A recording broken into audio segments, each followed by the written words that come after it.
चलिए मैं screen share कर देता हूं।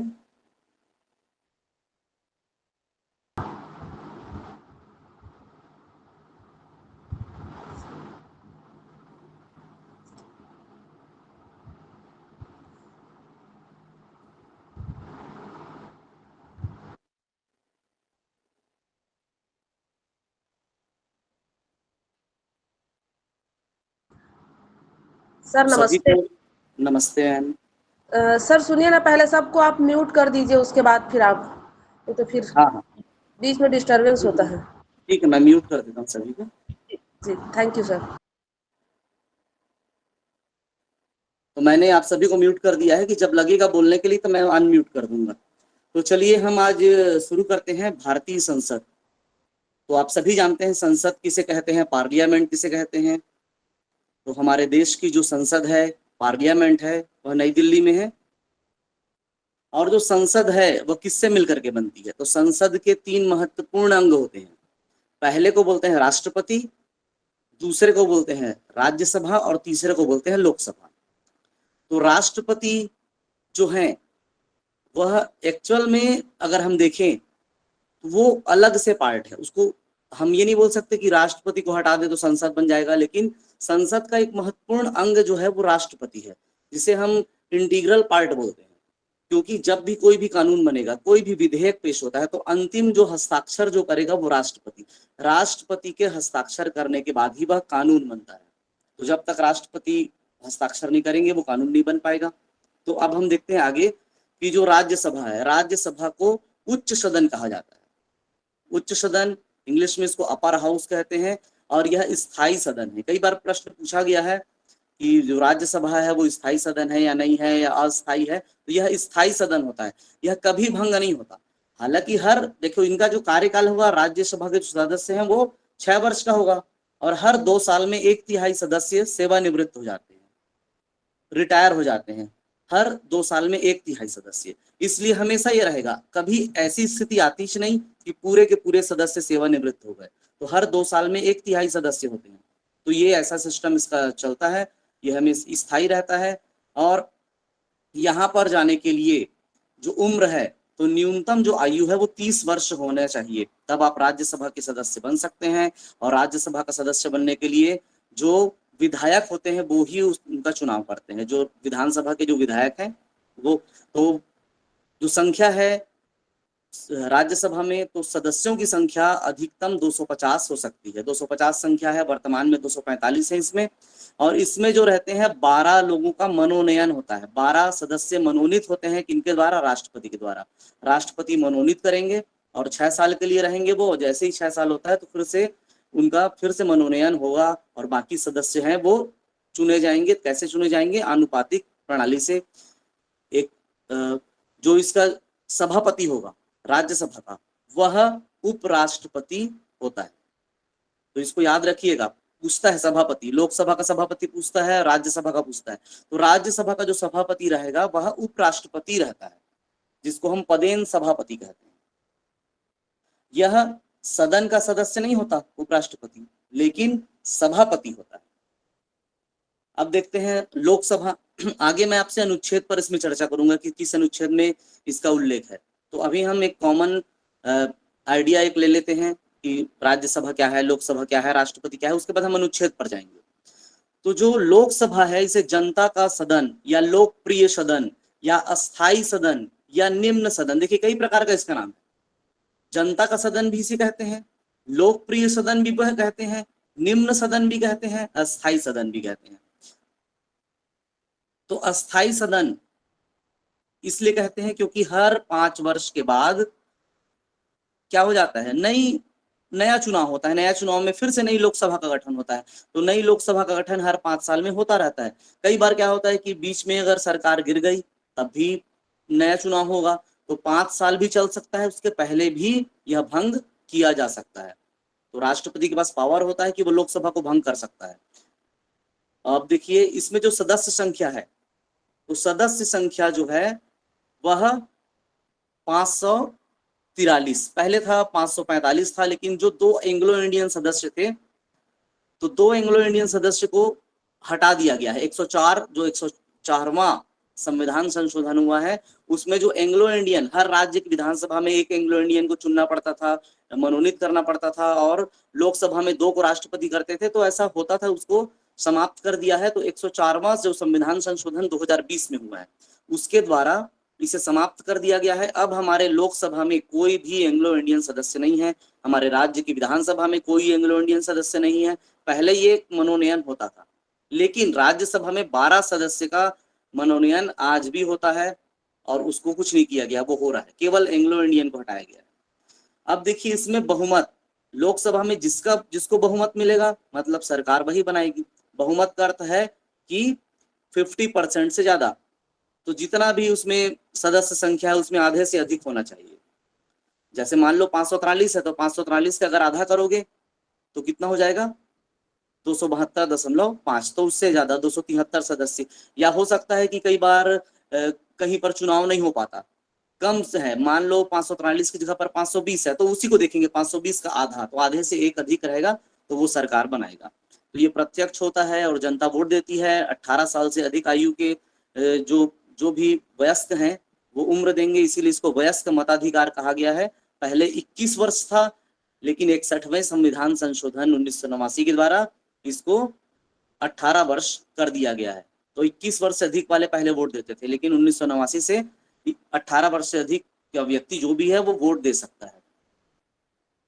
अब इसमें जो लोकसभा का अध्यक्ष रहेगा, तो लोकसभा का अध्यक्ष कौन रहेगा, तो उन्हीं सदस्यों में से किन्हीं एक को स्पीकर चुना जाता है, जिसमें वोट देते हैं। तो हालांकि जो रूलिंग पार्टी रहती है, रूलिंग पार्टी ही अपने ही एक सदस्य को स्पीकर चुनती है, तो वहां पर उनको वोट देते हैं और वो सबसे अधिक वोट पाने वाला स्पीकर बन जाता है।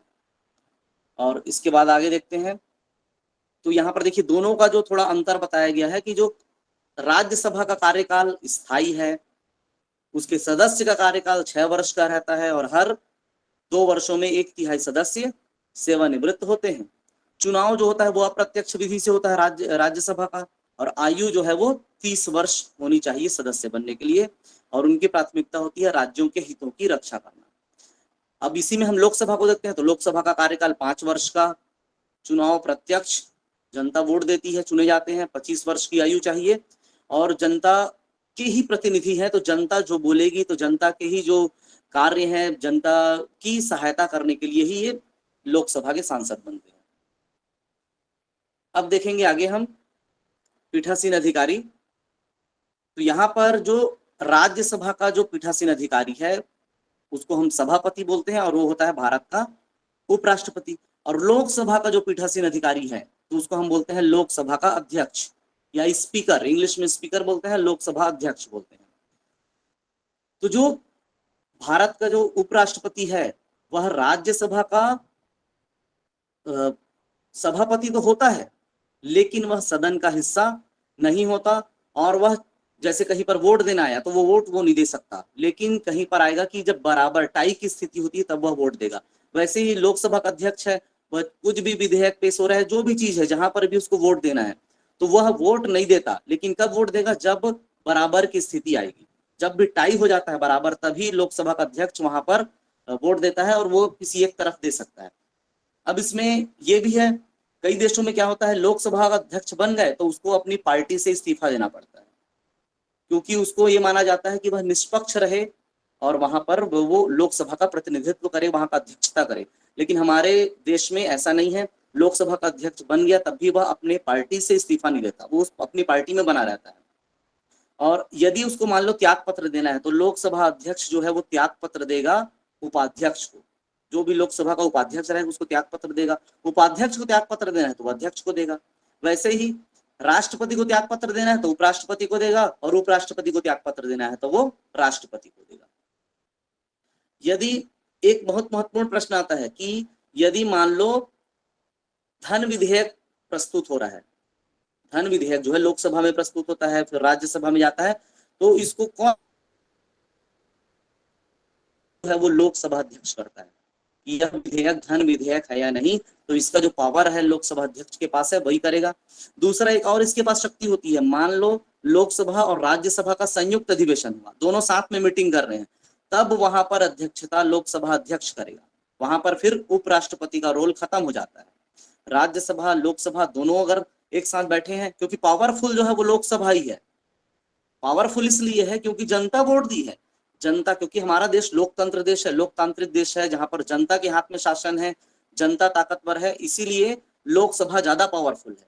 और इसीलिए अध्यक्षता भी कौन करेगा? लोकसभा का अध्यक्ष करेगा। अब दोनों एक साथ बैठेंगे तो जनता पावरफुल है, तो जनता के कारण लोकसभा पावरफुल है, लोकसभा पावरफुल है, इसलिए लोकसभा अध्यक्ष पावरफुल है। अब हम देखते हैं आगे कि इनका जो सत्र चलता है, तो जो सत्र चलता है आप सभी को मालूम है, जैसे अभी सत्र चल रहा है मानसून सत्र, तो 3 मुख्य रूप से सत्र चलते हैं। एक को बोलते हैं बजट सत्र, दूसरे को बोलते हैं मानसून सत्र, और तीसरे को बोलते हैं शीतकालीन सत्र। और इसके अलावा भी बीच में भी मेरी आवाज नहीं आ रही है, तो मैं वीडियो को बंद करके यहाँ से, हाँ ठीक है आ रही है, चलिए वीडियो बंद करके मैं स्पीकर को पास में रख लेता हूँ। तो जो सत्र होता है, तो सत्र 3 प्रकार का, तो बजट सत्र है, सबसे लंबा होता है बजट सत्र, बहुत लंबी प्रक्रिया, बहुत लंबा इसमें रहता है, बजट भाषण चलता है, बजट प्रस्तुत करते हैं और पूरा ये सत्र चलेगा। तो आप सभी को मालूम है कब रहता है ये? फरवरी के महीने में। और जो मानसून सत्र है वो ऐसी मानसून के समय में, जुलाई में जैसे अभी चालू हुआ। विंटर वाला जो है वो दिसंबर महीने में होता है, छोटा सत्र रहता है शीतकालीन। इसके अलावा भी और भी सत्र बुलाया जा सकता है, जिसको बुलाएगा कौन? राष्ट्रपति। राष्ट्रपति बुलाता है, लेकिन अध्यक्षता कौन करता है? लोकसभा का अध्यक्ष। मेरी आवाज कम आ रही है, ठीक है, बाकी लोगों को आ रही है, अच्छी से आ रही है? हाँ, तो थंब दिखा रहे हैं अच्छी आ रही है, तो देखिए आप चेक कीजिए। हाँ, आगे चलते हैं। अब जो संसद में जब सत्र चलेगा, अब सत्र चलता है तो सबसे पहले 11 से लेकर के 12 बजे का जो समय रहेगा वो प्रश्नकाल का समय है। यहाँ पर प्रश्न पूछते हैं, सांसद जो है प्रश्न पूछते हैं। किससे पूछते हैं? मंत्री से। जो भी मंत्री है उससे प्रश्न पूछेंगे। तो ये जो प्रश्न रहता है, ये प्रश्न को पहले ही सांसद जो है या विधायक जो है विधानसभा में, वो पहले ही दे देते हैं, मंत्रियों तक पहले ही पहुंचा देते हैं कि मुझे ये प्रश्न पूछना है। तो उस प्रश्न के वो उत्तर पहले ही तैयार कर लेते हैं, वो अपने अपने विभाग में भेज देते हैं कि इसका आप उत्तर निकाल करके मुझे दीजिए। तो मंत्री जी के पास पहले से उत्तर रहता है, और आप सभी को मालूम है पहले से ही जारी हो जाता है, वो एक पीडीएफ के रूप में जारी कर देते हैं, पहले से ही मिल जाता है। एक बुकलेट रहती है जिसमें प्रश्न और उत्तर लिखे रहते हैं, और किस तारीख को ये प्रश्न पूछा जाएगा, कौन पूछेगा, कौन उत्तर देगा, सब लिखा रहता है उसमें। तो ये तो प्रश्नकाल हुआ। और एक चीज है जिसका आविष्कार बोले या जिसकी खोज बोले भारत में हुई है, वो है शून्यकाल। तो 12 से 1 बजे का समय शून्यकाल है। 1962 से ये भारत में है शून्यकाल, और भारत से कई देशों ने इसे अपनाया है। तो शून्यकाल में ये होता है कि प्रश्न पहले से नहीं बताए जाते, इसमें अचानक ही प्रश्न कुछ भी पूछ लिए जाते हैं मंत्री जी से, और मंत्री को उसका जवाब देना होता है, या नहीं दे पाते तो बोलता है कि बाद में जवाब देंगे, लेकिन उनका जवाब देना पड़ता है उनको। तो बिना किसी नोटिस के, बिना कुछ के ये शून्यकाल में प्रश्न पूछे जाते हैं। तो ये भारत की खोज है, भारत की देन है, इसलिए प्रश्न इस पर आता है कि शून्यकाल। तो शून्यकाल कहाँ की देन है? भारत की देन है। अब देखिए विधेयक के बारे में है। तो विधेयक जो है, विधेयक एक होता है साधारण विधेयक। साधारण विधेयक अगर है कोई भी कानून बनाना है, साधारण विधेयक है, तो लोकसभा में या राज्यसभा कहीं भी पेश किया जा सकता है, लेकिन दोनों में इसको पास होना पड़ता है। दोनों से पास होगा वो, राज्यसभा से 6 महीने तक रोक सकती है, उससे ज्यादा नहीं रोक सकेगी, और राष्ट्रपति का हस्ताक्षर चाहिए, और जब विधेयक में हस्ताक्षर होगा तो वो कानून बन जाता है। तो आप सभी जान रहे हैं जितना सत्र होता है उसमें कई प्रकार के विधेयक पेश होते हैं। धन विधेयक है, तो धन विधेयक केवल और केवल लोकसभा में पेश किया जा सकता है, क्योंकि पावरफुल कौन है? लोकसभा। इसलिए भले वो निम्न सदन है, लोकप्रिय सदन है, लेकिन पावरफुल है, इसलिए धन विधेयक कहाँ पेश होगा? लोकसभा में पेश होगा, राज्यसभा में नहीं होगा। लेकिन उसको भेजना तो है, पहले लोकसभा में पेश हुआ, यहां से वो पारित हो गया, और उसके बाद वो चला गया राज्यसभा में। तो राज्यसभा केवल 14 दिन ही इसे रोक सकती है, न इसको बदल सकती है, न इसको खारिज कर सकती है। और जब बिल दोनों सदन से पारित हो जाता है तो वो चला जाता है राष्ट्रपति के पास। अब राष्ट्रपति के पास गया तो फिर उसके पास फिर कई प्रकार के पावर है, या तो उसको वो कानून साइन कर देगा, या वो अपना वीटो पावर लगा देता है। आगे हम बात करेंगे वीटो पावर पर। अब संयुक्त अधिवेशन, कई बार क्या होता है कि कुछ बिल हैं जिनमें दिक्कत है, किसी एक सदन में दिक्कत हो जाती है, तब संयुक्त अधिवेशन बुलाना पड़ता है और राष्ट्रपति बुलाता है। बुलाता कौन है? राष्ट्रपति। लेकिन अध्यक्षता कौन करेगा? लोकसभा का अध्यक्ष, लोकसभा स्पीकर। तो इसको ध्यान देंगे, प्रश्न पूछता है संयुक्त अधिवेशन बुलाएगा राष्ट्रपति, लेकिन अध्यक्षता करेगा लोकसभा का अध्यक्ष। और लोकसभा का अध्यक्ष यदि एब्सेंट है तो उसकी जगह में उपाध्यक्ष करेगा, डिप्टी स्पीकर जो है वो करेगा, या फिर वो भी नहीं है तो राज्यसभा का उपसभापति करेगा। लेकिन उपराष्ट्रपति कभी भी इसकी अध्यक्षता नहीं करता संयुक्त अधिवेशन की। अनुच्छेद 108 में इसका उल्लेख है संयुक्त अधिवेशन का। अब देखिए निधियां, संसद की निधियां होती है, संचित निधि होती है, आकस्मिकता निधि होती है, और ये जो दोनों निधियां हैं, तो संचित निधि क्या है? ये मुख्य रूप से जो मेन जितना टैक्स वैक्स जमा हो रहा है सब संचित निधि में जाता है, और वहीं से संसद की अनुमति से ये पैसे पास होते हैं। तो अनुमति कब मिलता है? जब बजट सत्र चलता है, तब वहां अनुमति मिलता है कि किस में क्या क्या खर्चा होना है, बजट सत्र में पूरा दे देते हैं। आकस्मिकता निधि अलग होती है, इसको राष्ट्रपति के नियंत्रण में रहता है, और इसको कुछ विशेष आपदा आ गया, कुछ एकदम इमरजेंसी आ गई, तभी ये फंड रिलीज होगा, वरना ये रिलीज नहीं होता। तो जो बजट है, बजट का उल्लेख किसमें है? तो बजट का उल्लेख अनुच्छेद 112 में है, ये याद रखिएगा। 112 जो अनुच्छेद है उसमें बजट का उल्लेख है। अब देखिए प्रोटेम स्पीकर, एक शब्द आप लोग सुने होंगे प्रोटेम स्पीकर। तो प्रोटेम स्पीकर कौन होगा? जो लोकसभा का सबसे सीनियर, सबसे अनुभवी सदस्य होता है। जैसे ही मान लो लोकसभा नया गठन हुआ है, अब नया गठन हुआ है तो शपथ दिलाना है, तो शपथ दिलाना है तो सभी सांसद जब शपथ ले लेंगे तभी तो वो कार्य कर पाएंगे, बिना शपथ के काम नहीं होता। तो शपथ कौन दिलाएगा? तो अभी तो लोकसभा अध्यक्ष का चुनाव हुआ ही नहीं है, क्योंकि नई लोकसभा बनी है। तो नई लोकसभा बनी है तो किसी न किसी एक व्यक्ति को ये मान लिया जाता है कि ये किसके जैसा है? लोकसभा अध्यक्ष के जैसा है, हालांकि वो लोकसभा अध्यक्ष नहीं है। उसको कहा जाता है प्रोटेम स्पीकर। तो प्रोटेम स्पीकर सबको शपथ दिलाता है, और उसके बाद फिर लोकसभा अध्यक्ष का चुनाव होता है बाद में। तो प्रोटेम स्पीकर कौन होगा? जो सबसे अनुभवी है, सबसे उम्र वाला है, सबसे सीनियर है, तो उसको बना देते हैं। एक शब्द और आता है लेम डक। लेम डक का अर्थ वो होता है जो संसद के सदस्य हैं जो हार गए हैं चुनाव, एक बार थे, अब आखिरी समय आया फिर हार गए, तो लेम डक शब्द का उपयोग होता है। तो इसको भी याद रखेंगे, कभी पूछ लिया लेम डक, हालांकि नहीं पूछता, प्रोटेम स्पीकर पूछता है। फिर एक होता है कि कास्टिंग वोट, या निर्णायक वोट कौन देगा? तो निर्णायक वोट हमेशा लोकसभा अध्यक्ष या स्पीकर देता है। जब भी बराबर होगा, वो शुरू से वोट नहीं देता, जब बराबर हो गया तब देता है। अनुच्छेद 100 में इसका वर्णन है। अब देखिए एक प्रश्न है, तो चलिए आप कमेंट में बताएंगे कि संयुक्त अधिवेशन की अध्यक्षता कौन करता है। ये प्रश्न बार बार पूछा गया है, कई एग्जाम में आया है। संयुक्त अधिवेशन की अध्यक्षता तो ऑप्शन में रहता है राष्ट्रपति, उपराष्ट्रपति, लोकसभा अध्यक्ष और प्रधानमंत्री। ऐसे 4 ऑप्शन रहता है इसमें, राष्ट्रपति, उपराष्ट्रपति, लोकसभा अध्यक्ष और प्रधानमंत्री। बहुत बढ़िया।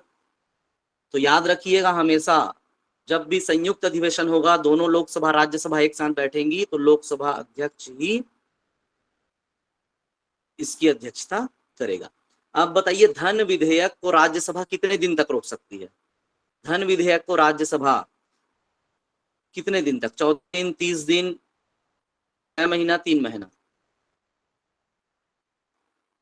बहुत बढ़िया, 14 दिन। 14 दिन से ज्यादा नहीं रोक सकती। किस सदन को कभी भंग नहीं किया जा सकता? अब ये बताइए कौन सा सदन है जिसको भंग नहीं कर सकते? लोकसभा को या राज्यसभा को? RS लिख दिए, राज्यसभा। बहुत बढ़िया, मतलब आप लोग यहां तक तो अब क्लियर हो गया आपका। अब आगे हम चलते हैं, और हम किसके बारे में बात कर रहे हैं? अब संघीय कार्यपालिका। संघीय कार्यपालिका के बारे में बात करेंगे। संघीय कार्यपालिका है, इसका जब वर्णन हम देखेंगे ना, तो ये 52 से लेकर के 78 अनुच्छेद तक है। संघीय कार्यपालिका का उल्लेख जो है अनुच्छेद 52 से लेकर के अनुच्छेद 78 तक है, 78 तक।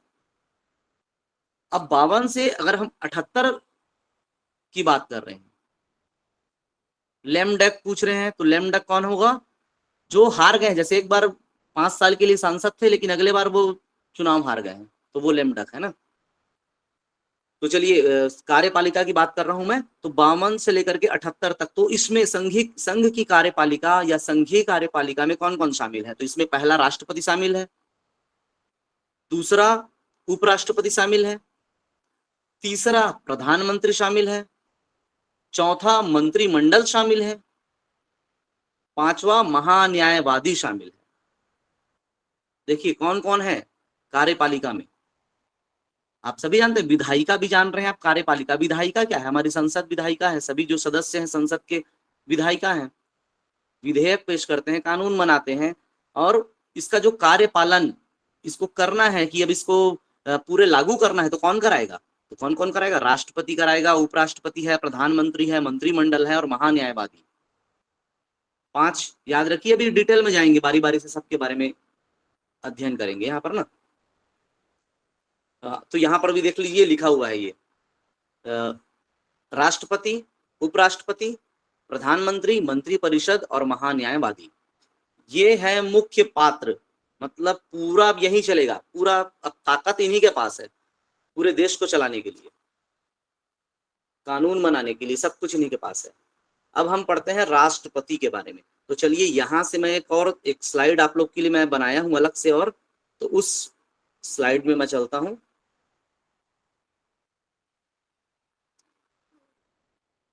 तो यहाँ आपको दिख रहा होगा ये स्लाइड, भारत की संसदीय व्यवस्था के अंतर्गत। तो चलिए यहाँ पहले हम बात कर लेते हैं संविधान की अनुसूचियों पर। यहाँ क्योंकि मैं इसको इसलिए डाला हूं कि पिछले क्लास में किन्हीं ने डिमांड किया था कि संविधान की अनुसूची भी हमको पढ़ना है करके। तो संविधान की अनुसूची की संख्या कितनी है बता दीजिए, चैट बॉक्स में लिखिए अनुसूचियां कितनी है।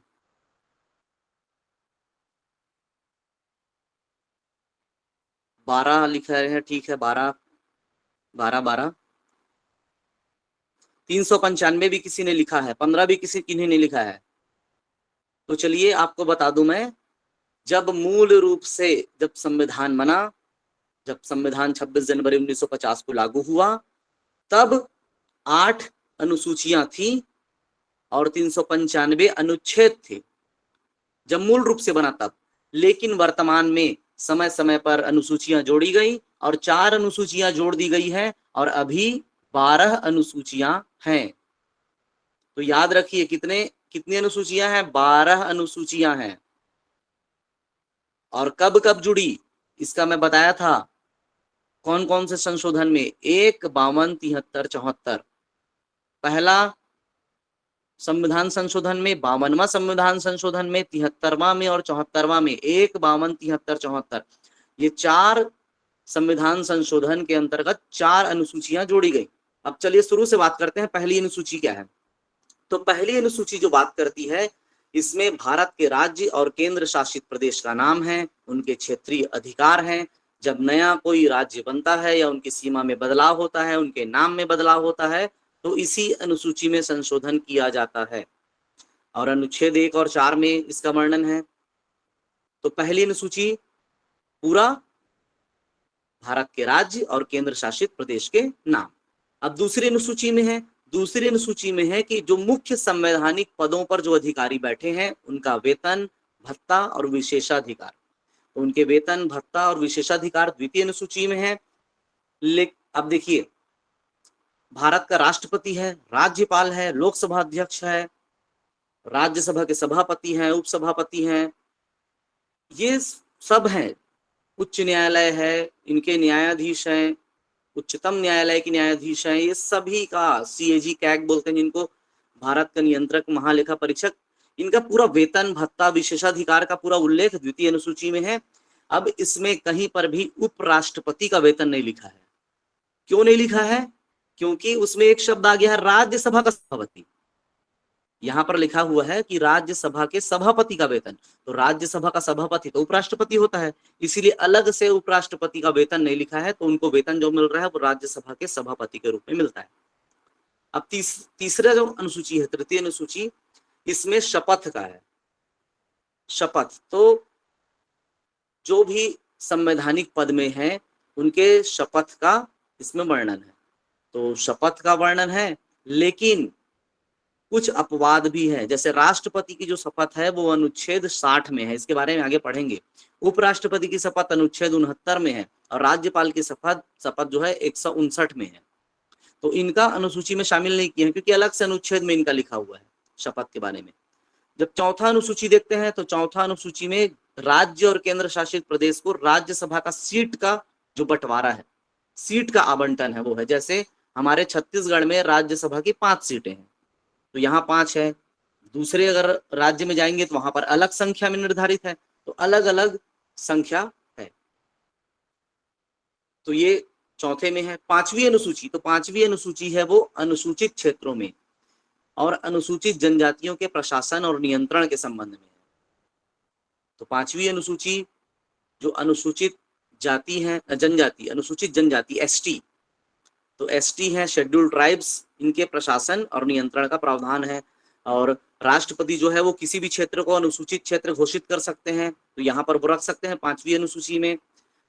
और इनके लिए जनजाति सलाहकार परिषद का गठन किया जाता है इसी अनुसूची के अंतर्गत। ठीक है, अब देखिए 4 जो राज्य हैं उनका उल्लेख यहाँ पर नहीं है। 4 राज्य के जो पूर्वोत्तर भारत के 4 राज्य हैं उनका उल्लेख 5वीं अनुसूची में नहीं है, उनका 6वीं में है। उसको याद रखने के लिए ट्रिक है एटीएम। तो एटीएम मतलब ए से असम, टी से त्रिपुरा, एम से मेघालय और एम से मिजोरम। तो ये जो 4 राज्य हैं इनका उल्लेख 6वीं अनुसूची में, इनका उल्लेख 5वीं अनुसूची में नहीं है, 6वीं में है। तो इसलिए याद रखेंगे, प्रश्न कई बार पूछता है कि 6वीं अनुसूची में कौन कौन से राज्य का है, या कई बार पूछा है कि कौन सा राज्य का उल्लेख नहीं है, तो असम, मेघालय, त्रिपुरा और मिजोरम ही है। मणिपुर का उल्लेख नहीं है, अरुणाचल प्रदेश का उल्लेख नहीं है। मैं इसलिए बता रहा हूं कि क्योंकि ए से अरुणाचल प्रदेश भी होता है और एम से मणिपुर भी होता है। तो अरुण और मणि दोनों का उल्लेख नहीं है। किसका है? असम, मेघालय, त्रिपुरा और मिजोरम। एटीएम या एटीएमएम, एटीएमएम या एटीएम जाते हैं एटीएम हम, तो एटीएम से याद रख सकते हैं। अब 7वीं अनुसूची जो आती है, 7वीं अनुसूची में 3 सूचियों का वर्णन है। पिछले बार भी मैं बताया था। कौन कौन सी सूची? राज्य सूची, केंद्र सूची और समवर्ती सूची। राज्य सूची मतलब कानून बनाएगा राज्य सरकार, और केंद्र सूची में केंद्र सरकार या संघ सूची भी उसको बोलते हैं। केंद्र और संघ एक ही चीज होता है ना, केंद्र सरकार बनाएगी और समवर्ती में दोनों। अब एक महत्वपूर्ण इसमें आता है कि 42वें संविधान संशोधन 1976 में 5 विषय को राज्य सूची से निकालकर समवर्ती सूची में डाल दिया गया। तो वो कौन कौन थे? तो शिक्षा था, वन, नापतौल, वन्य जीवों व पक्षियों का संरक्षण और न्याय का प्रशासन। ये याद रखिए, शिक्षा इंपॉर्टेंट है। शिक्षा को समवर्ती सूची में कब डाला गया पूछता है बार बार। तो 42वां संविधान संशोधन 1976 में। इसके अलावा वन को भी डाले हैं, नापतौल को डाले हैं, वन्य जीव और पक्षियों का संरक्षण और न्याय का प्रशासन। ठीक है, अब 8वीं अनुसूची में चलते हैं। तो 8वीं अनुसूची जो है वह हमारे देश में जो राष्ट्रीय भाषाएं हैं, तो राष्ट्रीय भाषाएं जिसको हम आधिकारिक भाषाएं कहते हैं, तो भारत में 22 राष्ट्रीय भाषाएं। अगर बात करें कि भारत की, अगर हिंदी को बोलेंगे तो हिंदी को क्या किया गया है, केवल एक बोलना चाहिए कि पूरे देश की ऐसे भाषा नहीं बनाया गया है, इसको राजभाषा का दर्जा दिया गया है ना हिंदी को। 343वें अनुच्छेद में, अनुच्छेद 343 में हिंदी को राजभाषा का दर्जा दिया गया है। और जो भाषाएं हैं, तो मूल संविधान में 14 भाषाएं थी जो राष्ट्रीय भाषाएं थी या आधिकारिक भाषाएं थी।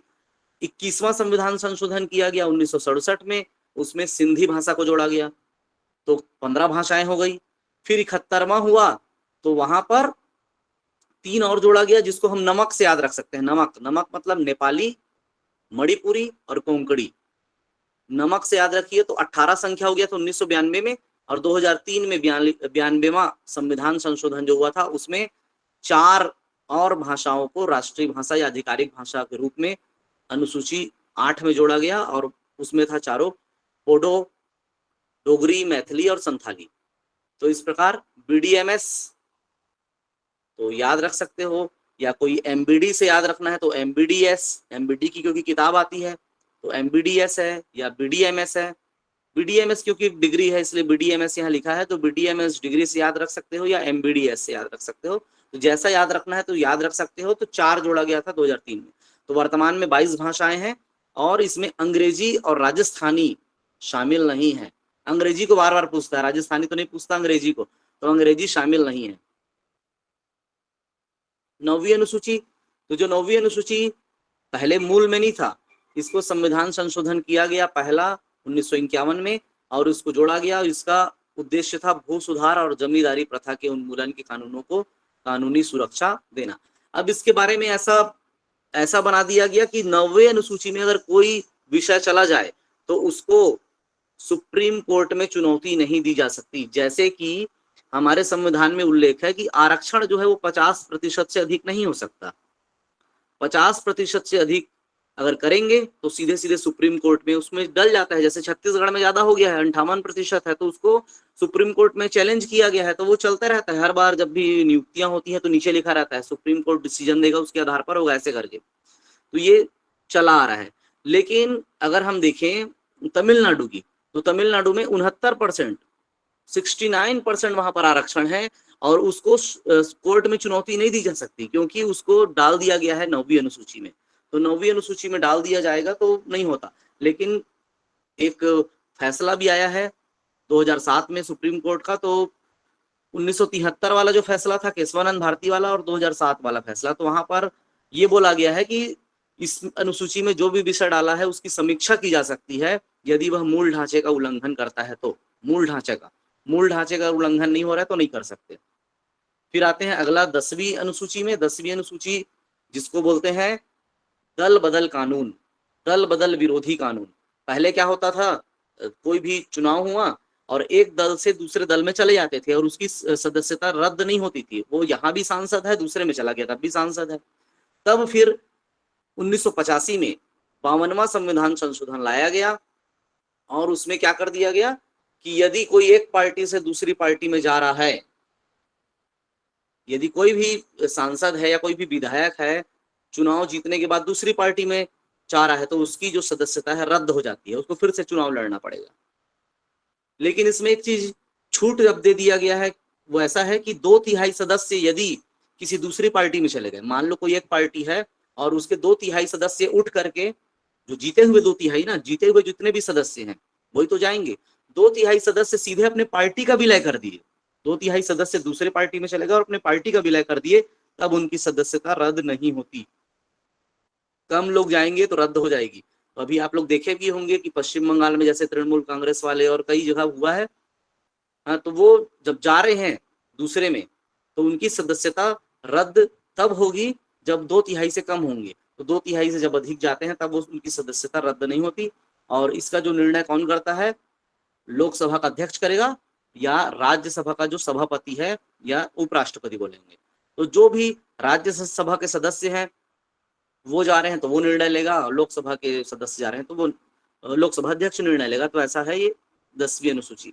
अब 11वीं अनुसूची, 11वीं अनुसूची जो है 73वें संविधान संशोधन 1992 द्वारा, इसमें आया पंचायती राज व्यवस्था, 24 अप्रैल 1993 से लागू हो गया है। अब इसमें शक्तियों का विकेंद्रीकरण हुआ है, जो केंद्रीकरण था वो विकेंद्रीकरण हुआ है। इसे गांधीवादी भी बोलते हैं, गांधी जी से प्रेरित है क्योंकि वो पंचायत के बारे में बात करते थे। तो अनुच्छेद जो 243, अनुच्छेद 243 क से लेकर के वो आगे बढ़ता है, या ए से लेकर के जी तक जब जाएंगे तो वहां पर है, तो उसमें ग्राम पंचायत का उल्लेख है। और उसके बाद 12वीं अनुसूची जाते हैं जिसमें नगरीय निकाय का उल्लेख है, जो 74वें संविधान संशोधन 1992 के द्वारा इसको लाया गया है। इसमें नगर पालिका की शक्ति है, इसमें 18 विषय हैं, ग्राम पंचायत वाले में 29 विषय हैं और नगरीय निकाय वाले में नगर पालिका में 18 विषय हैं। तो यह भी अनुच्छेद 243 में है। कहाँ से आगे है, जी के बाद एच से लेकर के पूरा डब्ल्यू तक 243 में, अनुच्छेद 243 में उल्लेख है। अब देखिए एक शब्द आपको यहाँ पर दिख रहा होगा ऊपर में, पकानी कोका दुयोदशम। तो ये शब्द है, मैंने इस वाक्य को इसलिए लिखा है क्योंकि ये ट्रिक है। क्या ट्रिक है, यदि हमको राष्ट्रपति से संबंधित अनुच्छेद याद करना है तो हम केवल एक लाइन याद रखें और हमको पूरा जो अनुच्छेद है वो याद हो जाएगा। तो जैसे अब देखिए यहां पर जाते हैं, अनुच्छेद 52 से शुरू है, तो प है पकानी कोका दुयोदशम, याद हो गया सभी को, पकानी कोका दुयोदशम याद हुआ? एक दो बार बोल के देखिए और याद हो गया थंब दिखाइए। तो पकानी कोका दुयोदशम ये याद रखिए बस। अब देखिए इसमें 3, 2, 5, 2, 7 और 3, 10, 10 अनुच्छेद याद हो जाएगा, केवल इतना ही याद रखोगे तो प से मतलब होता है पद, प का मतलब होता है पद। तो अनुच्छेद 52 बोलता है कि भारत का एक राष्ट्रपति होगा, मतलब राष्ट्रपति का पद होगा। तो राष्ट्रपति के पद के बारे में है 52। अब दूसरे में जाते हैं का। तो का मतलब होता है कि कार्यपालिका शक्ति। तो कार्यपालिका की शक्ति जो है राष्ट्रपति में निहित होगी। तो ये कार्यपालिका शक्ति है तो का हो गया 53, सीक्वेंस में है पूरा। प से 52 है, फिर 53 है, फिर नी में जाएंगे 54 है, ये सीक्वेंस आगे बढ़ेगा, म तक जाएगा, 61 तक जाएगा। ठीक है, 52 से लेकर के 61 तक जाएगा ये। और मैंने यहाँ 62 लिखा है क्योंकि एक अनुच्छेद और है, लेकिन जो ट्रिक में जाएंगे तो हम म से महाभियोग तक जाएंगे। महाभियोग जो है अनुच्छेद 61 है। तो 52 में राष्ट्रपति का पद प है, कार्यपालिका की शक्ति 53 हो गया। 54 में नी से निर्वाचन, तो राष्ट्रपति का निर्वाचन, उसके बारे में उल्लेख है। फिर चले गए 55 में, तो वो लिखा है को मतलब होता है कोटा या रीति। तो राष्ट्रपति के निर्वाचन की रीति या कोटा, उसकी रीति जो है उसका तरीका कैसा होगा उसके बारे में है, मेथड क्या होगा, कोटा। और 56 में जब जाएंगे तो का फिर लिखा है, तो का मतलब होता है कालावधि, पदावधि या कालावधि। तो राष्ट्रपति कितने साल के लिए रहेगा, तो कालावधि है तो 5 साल के लिए रहेगा। अब उसके बाद अगला है दू मतलब होता है दोबारा निर्वाचन, दोबारा पुनर्निर्वाचन। तो 57 में पुनर्निर्वाचन है दोबारा वह तो हो सकता है। भारत देश में तो ऐसा नियम नहीं है, कितने बार भी राष्ट्रपति बन सकते हैं, लेकिन अमेरिका में है कि अमेरिका में 2 बार से ज्यादा तीसरी बार नहीं बन सकते। तो जैसे अभी आ रहा है ना कि जो ट्रंप है वो कुछ संशोधन कर सकते हैं, क्योंकि दूसरा 2 बार बन गए, वो तीसरी बार नहीं बन पाएंगे। भारत में ऐसा नहीं है, कितने बार भी बन सकते हैं। तो ये दोबारा नियुक्ति है 57 में। 58 में जाएंगे यो से योग्यता, राष्ट्रपति पद के लिए क्या क्या योग्यताएं हैं, क्वालिफिकेशन क्या होना चाहिए। फिर उसके बाद है 59 में दशा या शर्तें। तो कंडीशन, राष्ट्रपति पद के लिए जो शर्तें हैं वो क्या क्या है। और उसके बाद जो 60 है दशम लिखा है जिसमें शपथ, तो राष्ट्रपति का शपथ, जिसको पहले ही बताया जब अनुसूची पढ़ रहे थे, तो अनुच्छेद 60 में राष्ट्रपति के शपथ के बारे में है। और म मतलब महाभियोग, तो राष्ट्रपति पर महाभियोग चलाकर उसको हटाया जा सकता है, तो महाभियोग की प्रक्रिया है। और 62 में है एक एक्स्ट्रा और है, जो पद की रिक्ति को भरने के लिए चुनाव कराने का समय, कि पद की रिक्ति कब होगी, तो 6 महीने के अंदर में। मान लो राष्ट्रपति ने त्याग पत्र दे दिया या राष्ट्रपति की मृत्यु हो गई, तो 6 महीने के अंदर में चुनाव कराना होता है। तो ये है पकानिको का द्वयोदशम।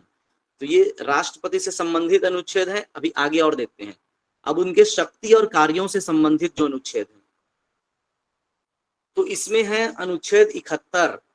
अनुच्छेद 71 में बोला गया है कि राष्ट्रपति या उपराष्ट्रपति का निर्वाचन से संबंधित कुछ विवाद हो गया, तो इसका निर्णय केवल सुप्रीम कोर्ट ले सकता है, सुप्रीम कोर्ट, उच्चतम न्यायालय। और याद रखिएगा पकानिको का द्वयोदशम को बाद में फिर पूछूंगा मैं, प्रश्न भी आएंगे। अब अनुच्छेद 72 है, ये राष्ट्रपति की क्षमादान की शक्ति है। तो राष्ट्रपति के पास इतना पावर है कि वो फांसी की सजा को भी क्षमा कर सकता है, क्षमादान की शक्ति है।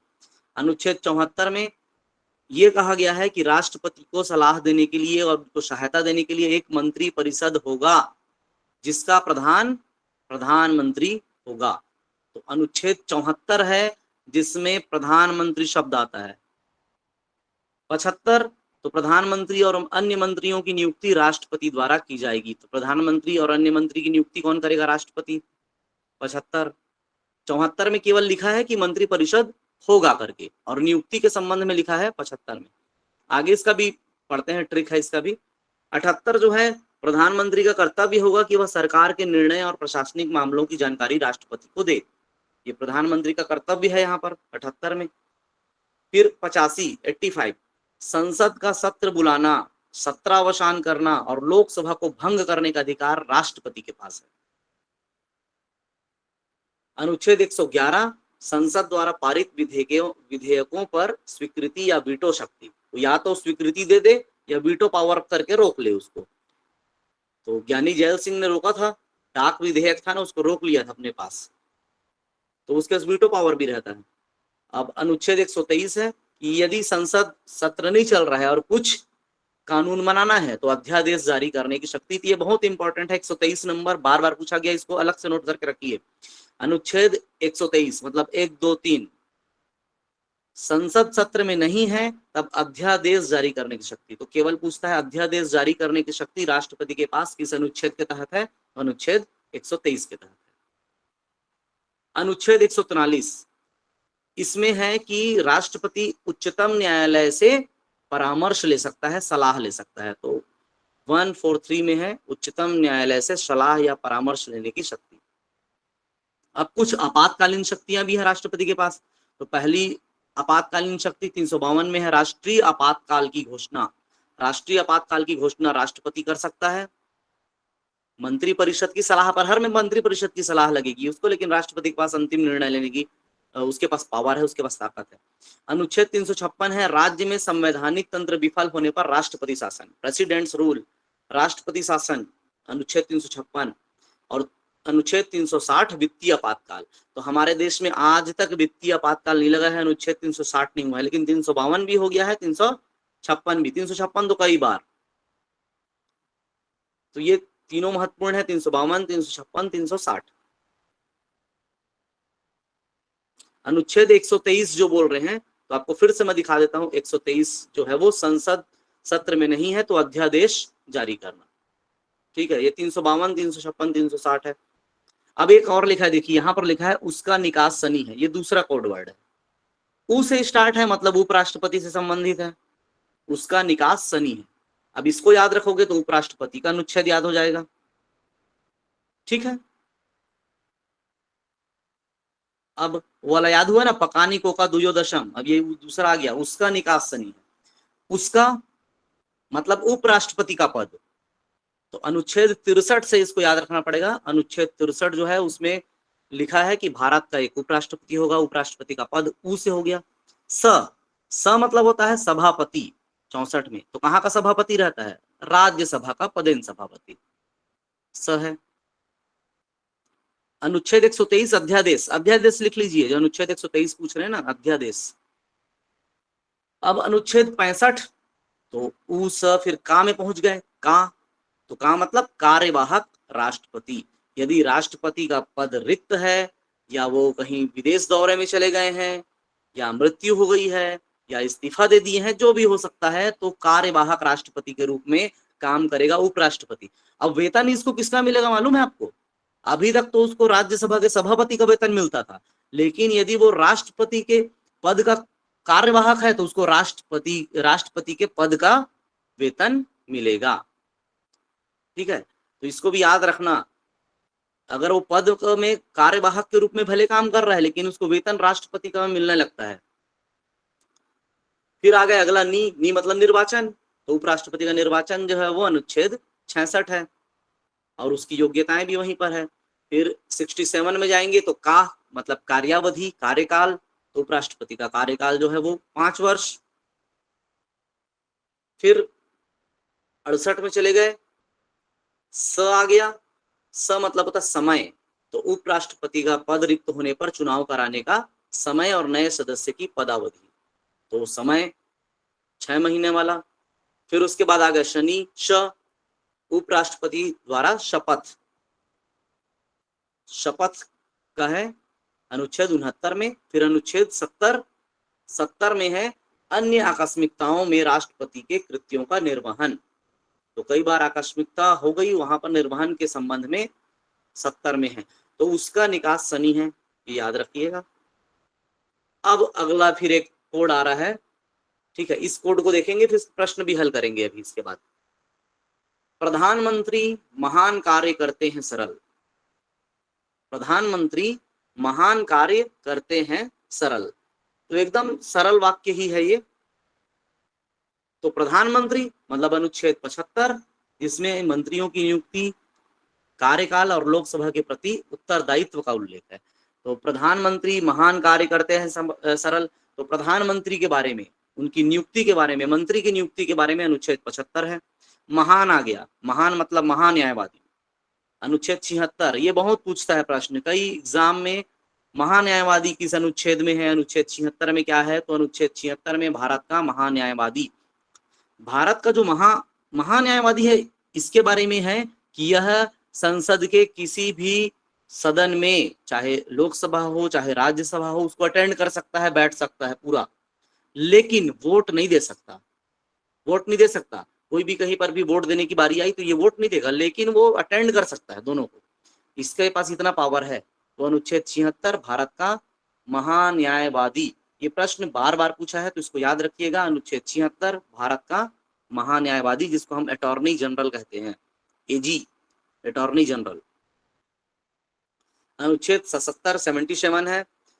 तो अगला आते हैं कार्य, लिखा है तो भारत सरकार के कार्यों का राष्ट्रपति के नाम से संचालन। तो भारत सरकार जितना भी काम करती है वो राष्ट्रपति के नाम से ही करती है, राष्ट्रपति के नाम से ही काम होता है, क्योंकि यह कार्यपालिका का प्रमुख है, नाम मात्र प्रमुख है, नाम मात्र का प्रमुख राष्ट्रपति होता है, तो उसके नाम से ही होता है पूरा संचालन।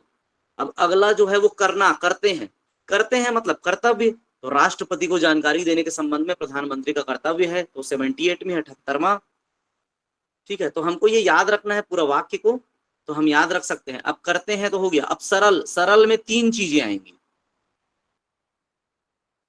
3 चीजें आएंगी। एक बार रिवीजन करेंगे ना, बाद में अभी जो पूछ रहे हैं उपराष्ट्रपति या राष्ट्रपति का, तो उसका निकास शनि है, याद रखिए, उसका निकास शनि है, तो ये उपराष्ट्रपति कहा जाता है। ठीक है, कहां से शुरू होता है? 63 से, 63 से, और 52 से शुरू होता है राष्ट्रपति का, पकानिको का द्वयोदशम। और इसमें है प्रधानमंत्री महान कार्य करते हैं, सरल। तो अब करते हैं तक तो आ गए, कर्तव्य। अब सरल में 3 चीज है, स से है संसद, र से है राज्यसभा और ल से है लोकसभा, सरल। तो 79 में संसद का गठन, तो संसद का गठन कैसे होता है? राष्ट्रपति, राज्यसभा, लोकसभा को मिलकर के, तो संसद के गठन का उल्लेख है। 80 में राज्यसभा का उल्लेख है, उसकी संरचना का उल्लेख है, तो र से राज्यसभा और ल से लोकसभा की संरचना का उल्लेख है। तो लोकसभा का जो निर्वाचन है प्रत्यक्ष जनता द्वारा, राज्यसभा का जो है उसमें 250 सीटें हैं, जिसमें से 12 जो है वो मनोनीत होती हैं। 238 में अप्रत्यक्ष रूप से उसका चुनाव होगा और 12 का मनोनयन होगा। तो प्रधानमंत्री महान कार्य करते हैं, सरल। अब अनुच्छेद 75, अब उसी को हम और देख लेते हैं, थोड़ा डिटेल में देख लेते हैं क्या क्या है, डिटेल में थोड़ा सा। अनुच्छेद 75 जो मैं बता रहा था, यहाँ पर क्या है, इसमें देखिए डिटेल थोड़ा जाएंगे इसमें। अनुच्छेद, जो अनुच्छेद है वो मंत्रियों की नियुक्ति, कार्यकाल और उत्तरदायित्व को तय करता है। यहाँ पर प्रधानमंत्री की नियुक्ति कौन करेगा? तो प्रधानमंत्री की नियुक्ति राष्ट्रपति करते हैं, याद रखिएगा। प्रधानमंत्री की नियुक्ति कौन करेगा? राष्ट्रपति नियुक्ति करते हैं। अन्य मंत्रियों की नियुक्ति कौन करेगा? तो अन्य मंत्री को नियुक्ति भी राष्ट्रपति करेगा, लेकिन प्रधानमंत्री की सलाह पर।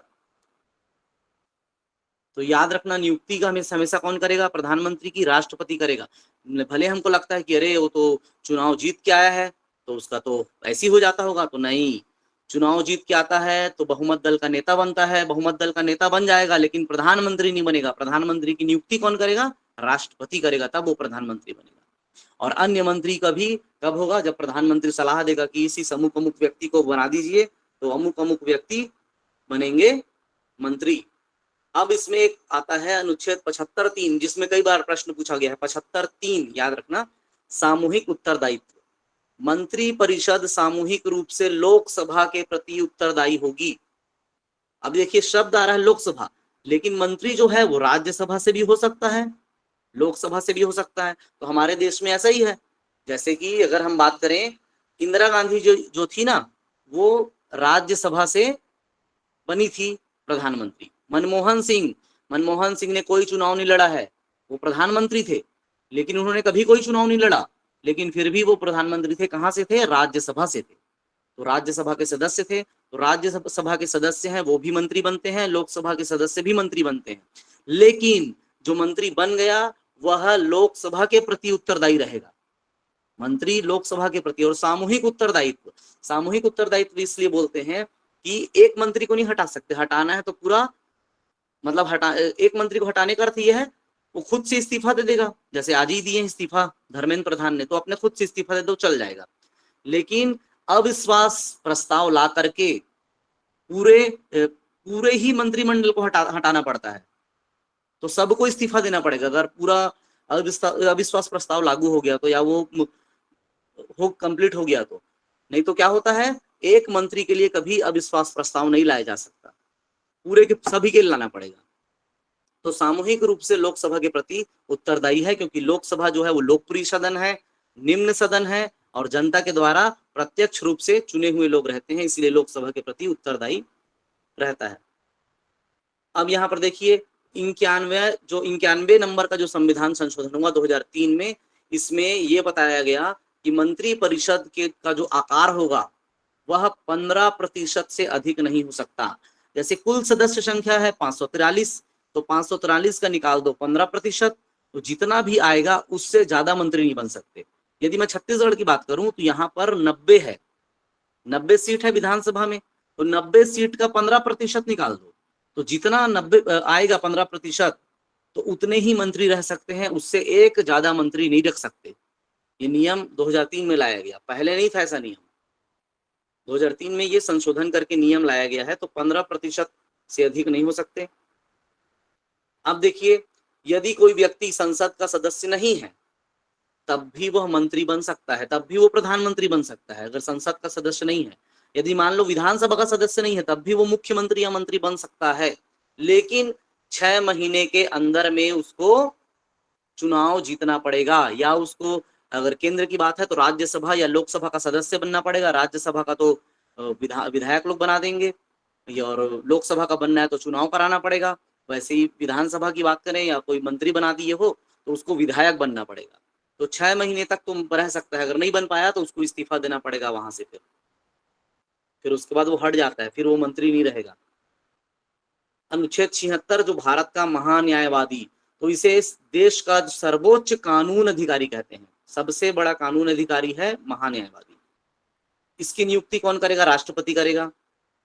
और इसमें जो उसकी योग्यता जो रहती है, तो उच्चतम न्यायालय का न्यायाधीश बनने की योग्यता रहेगी तभी उसको बनाएगा।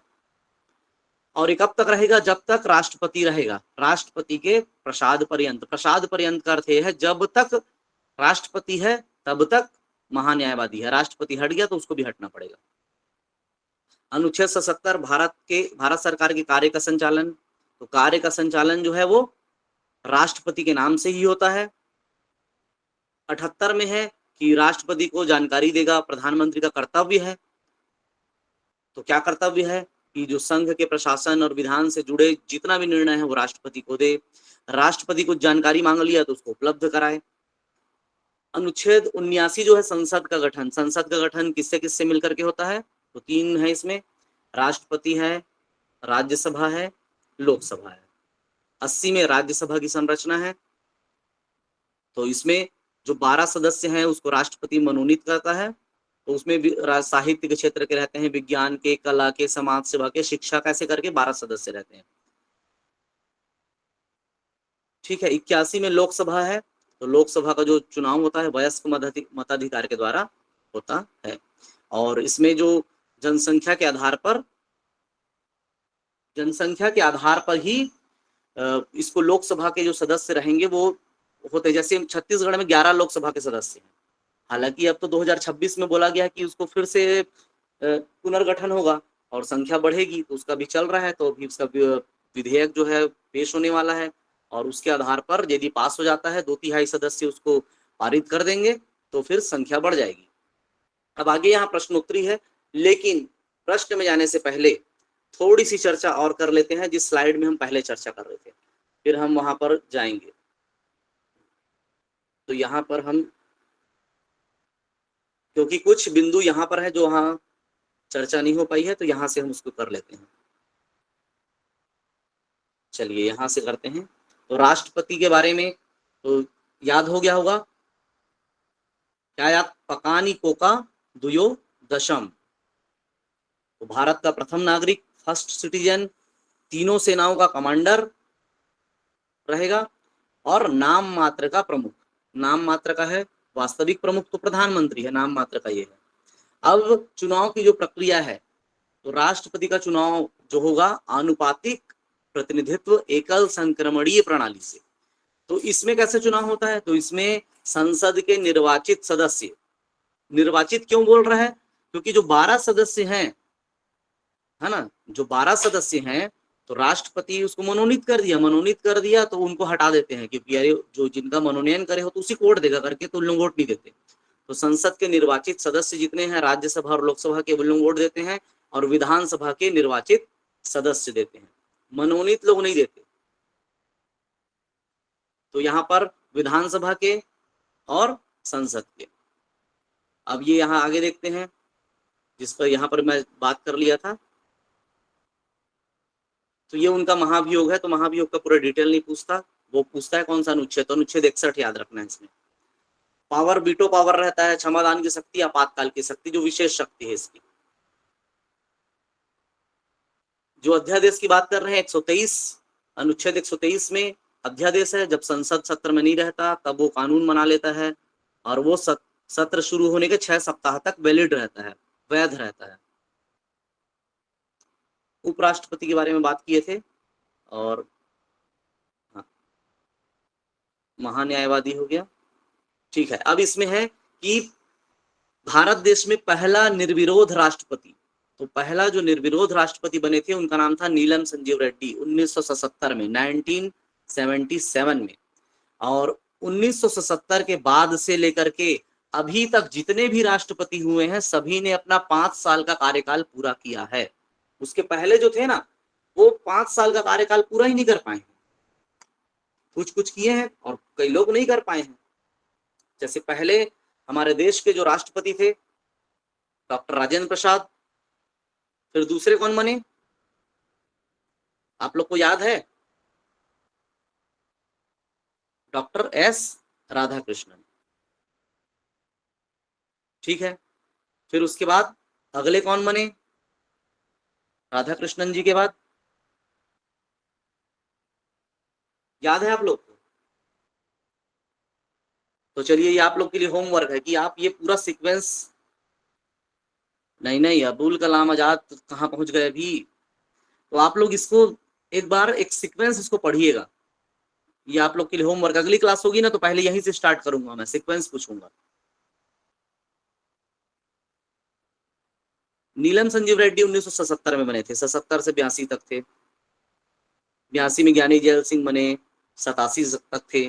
फिर उसके बाद वेंकट रमन बने, फिर शंकर दयाल शर्मा बने, फिर KR नारायणन बने, वो कंटिन्यू फिर ऐसे बने हैं द्रौपदी मुर्मू तक। तो आप थोड़ा एक सीक्वेंस इसको आप पढ़िएगा।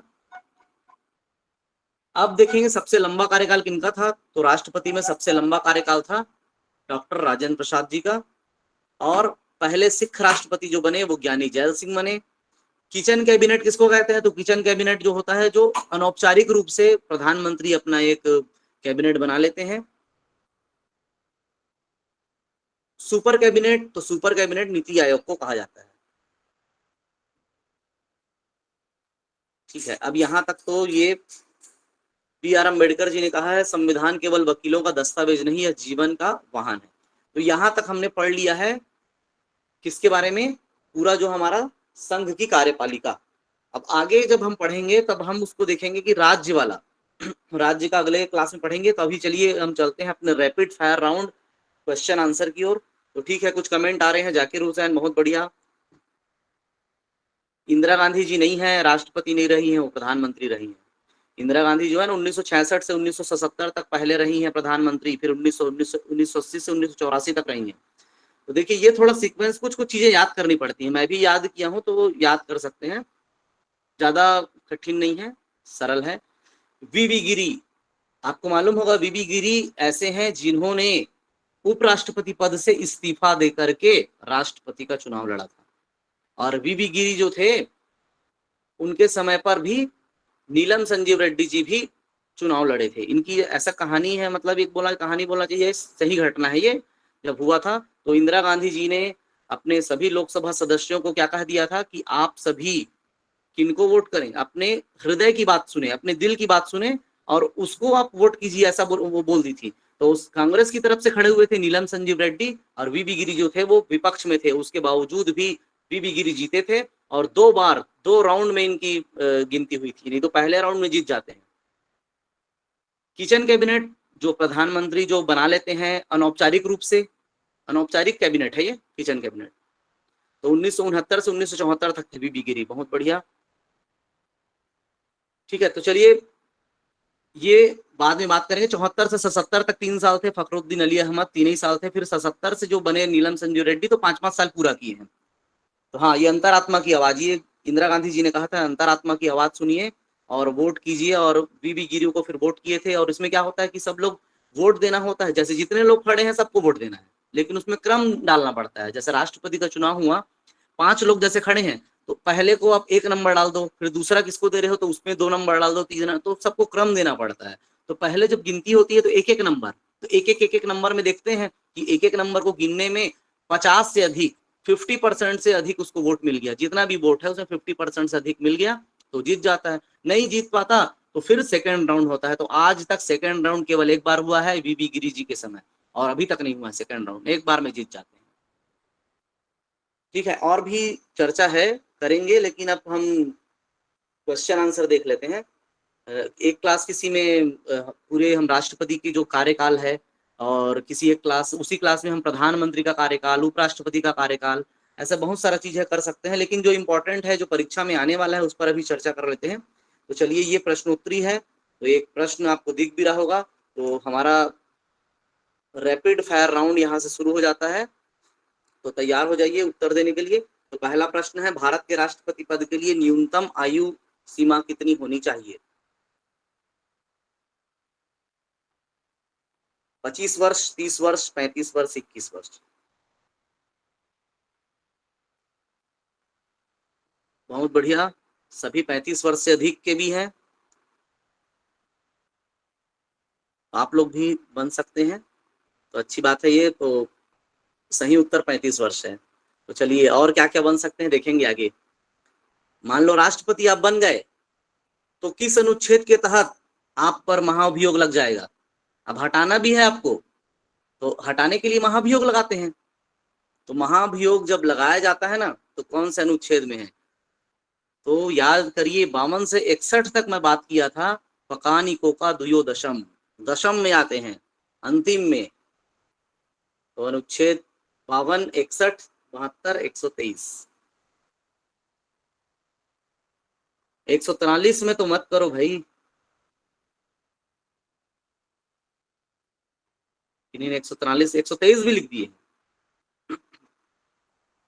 123 जो है अध्यादेश है।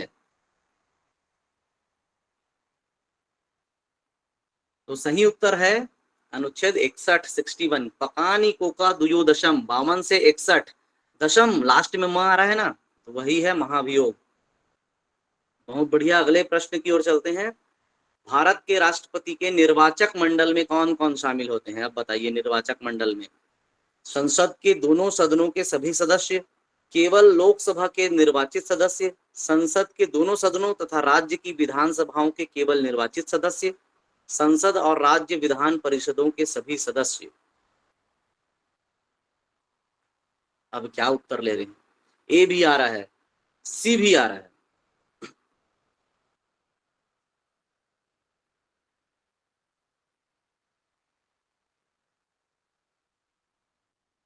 ये तो वैसे सही लग भी रहा है, ये सही है, क्योंकि दोनों सदन के सभी सदस्य। लेकिन क्या वही बस आएगा क्या? दूसरा ऑप्शन भी आ सकता है। तो क्या उत्तर आ रहा है? संसद के दोनों सदनों तथा राज्यों की विधानसभाओं के केवल निर्वाचित सदस्य। ये देखे भी थे हम, सी, जिन्होंने सी उत्तर दिया है, क्योंकि संसद के दोनों सदस्य के सभी सदस्य शामिल होते ही हैं। सभी सदस्य नहीं होते, सभी सदस्य में क्या कौन बच जाता है? मनोनीत बच जाते हैं, मनोनीत नहीं होते। तो संसद के, राज्यसभा में 12 मनोनीत है ना, उन लोग वोट नहीं देंगे, तो निर्वाचित जो रहेंगे। तो इसलिए ये वाला ऑप्शन नहीं आया है। बी क्यों नहीं आया है? क्योंकि केवल लोकसभा बोल दिया है। केवल वाला जब भी आता है तो नहीं आता उत्तर। पहले भी आपको बताया हूं, केवल वाला को छोड़ दिया करो। संसद के दोनों सदस्य तथा राज्य की विधानसभाओं के केवल निर्वाचित सदस्य। अब यहाँ पर केवल शब्द दूसरे में आया है, क्यों आया है? क्योंकि केवल निर्वाचित की बात कर रहा है, तो निर्वाचित लोग ही वोट देते हैं। अगर पहले में केवल लिखा गया तो सीधा सीधा छोड़ देना, सेंटेंस के शुरुआत में केवल बोल दिया तो नहीं आता वो। अब उपराष्ट्रपति का चुनाव किसके द्वारा किया जाता है? उपराष्ट्रपति का किसके द्वारा? संसद और राज्यों की विधानसभाओं द्वारा, संसद के दोनों सदनों के सभी सदस्यों द्वारा, केवल लोकसभा सदस्यों द्वारा, केवल राज्यसभा सदस्यों द्वारा? आप बताइए।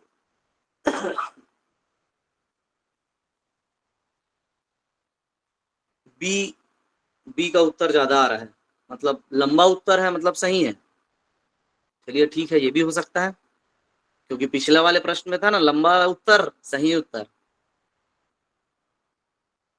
अब इसमें क्या आ रहा है? तो वही सही है।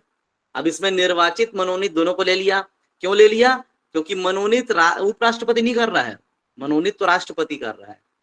तो मनोनीत राष्ट्रपति किया, इसलिए उसको वोट नहीं देंगे, उसको हटा देते हैं कि नहीं मनोनीत को नहीं रखना है। लेकिन यहाँ पर मनोनीत को रख लेते हैं उपराष्ट्रपति के चुनाव के लिए, क्योंकि आपको तो मनोनयन राष्ट्रपति नहीं किया, आप तो किसी को वोट दे सकते हैं, इसलिए इसको रख लेते हैं। अगला प्रश्न है, राज्यसभा का पदेन सभापति कौन होता है?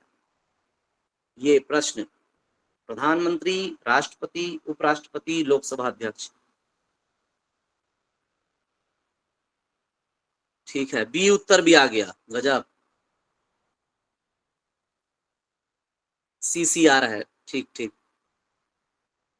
तो राज्यसभा की बात हो रही है, पदेन सभापति की बात हो रही है, तो उपराष्ट्रपति ही सही उत्तर होगा, राष्ट्रपति नहीं होगा। कुछ लोगों ने राष्ट्रपति को सभापति बना दिया है। राष्ट्रपति जो है वो नाम मात्र का कार्यपालिका का प्रमुख होता है, नाम मात्र का, वास्तविक रूप से प्रधानमंत्री होता है, वो ज्यादा ताकतवर है। लेकिन पूरा काम किसके से लेना है, किसके हस्ताक्षर से लेना है? राष्ट्रपति के, इसलिए वो नाम मात्र का है, वहां पर उसका रोल है। अब ये संसदीय प्रणाली है, ये कहाँ से ली गई है मालूम है आपको? संसदीय व्यवस्था है, कहाँ से ली गई? चलिए आगे प्रश्न आएगा इस पे, तब उत्तर देंगे। अब राष्ट्रपति अपना त्याग पत्र किसे संबोधित करता है, किसको देगा? राष्ट्रपति अपना त्याग पत्र किसे देगा? तो राष्ट्रपति मुख्य न्यायाधीश को देगा, प्रधानमंत्री को देगा, उपराष्ट्रपति को देगा, कि लोकसभा अध्यक्ष को देगा? यहाँ पर ए भी लिख रहे हैं, मुख्य न्यायाधीश को। लंबा इसलिए लिख दिया गया, बड़ा वाला उत्तर हर बार सही नहीं होता।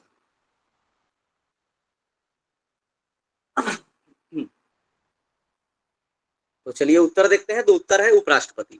तो राष्ट्रपति देता है उपराष्ट्रपति को, उपराष्ट्रपति देता है राष्ट्रपति को। लेकिन अगर प्रश्न आ गया कि राष्ट्रपति को शपथ कौन दिलाएगा, शपथ कौन दिलाएगा? चलिए इसी ऑप्शन में आप बताइए कि राष्ट्रपति को शपथ कौन दिलाएगा?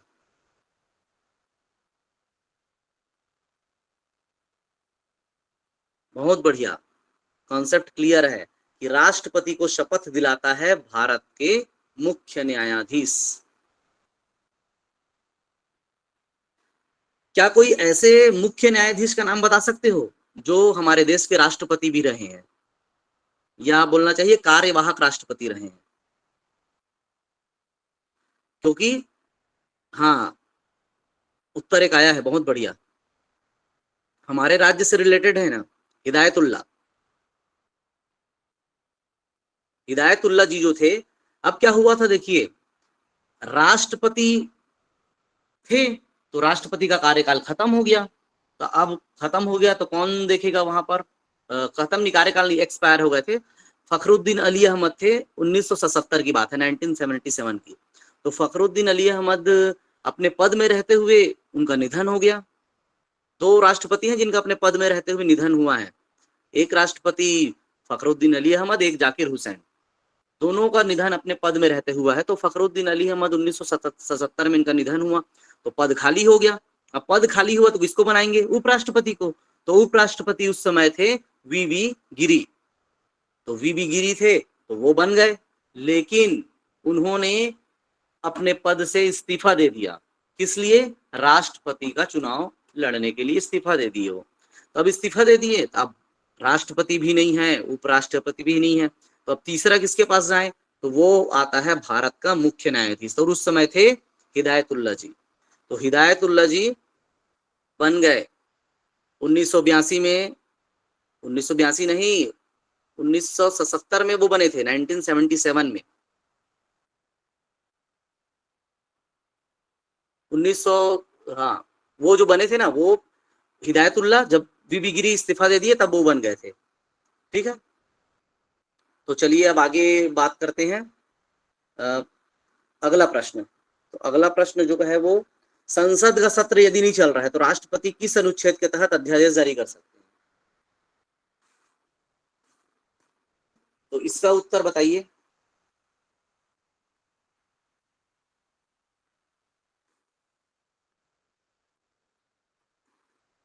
तो ए उत्तर आ रहा है बहुत सारा, बहुत बढ़िया।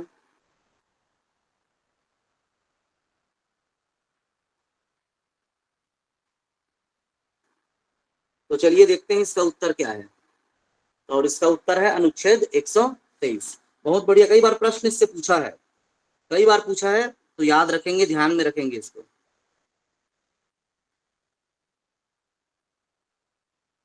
ठीक है, तो चलिए एक चीज मैं जो 1977 बोल रहा था ना, थोड़ा सा वो एक मिस्टेक था, वो था 1969 था, 69, जब बीबी गिरी जब बने थे, तो थोड़ा सा उसको संशोधित कर लेंगे। जो जिन्होंने 1977 अगर लिखे होंगे आप लोग, तो 1969 है वो। हाँ, क्योंकि वो जाकिर हुसैन थे, वो 1967 से 1969 तक। तो जाकिर हुसैन के बाद मेरे को थोड़ा सा फखरुद्दीन अली अहमद याद आ रहा था, तो जाकिर हुसैन थे, क्योंकि 1977 में नीलम संजीव रेड्डी बन गए थे। ठीक है, तो 1969 में बने थे, 1969 में हिदायतुल्लाह जो थे मुख्य न्यायाधीश थे, और वो बन गए थे हमारे देश के राष्ट्रपति, कार्यवाहक राष्ट्रपति। अब चलते हैं अगले प्रश्न की ओर। अगला प्रश्न है, यदि राष्ट्रपति का पद अचानक रिक्त हो जाए तो उपराष्ट्रपति अधिकतम कितने समय तक कार्यवाहक राष्ट्रपति के रूप में कार्य कर सकते हैं? अब ये बताइए कितने समय तक, 3 महीना, 6 महीना, 1 वर्ष, और जब तक अगला चुनाव ना हो जाए, कोई सीमा नहीं।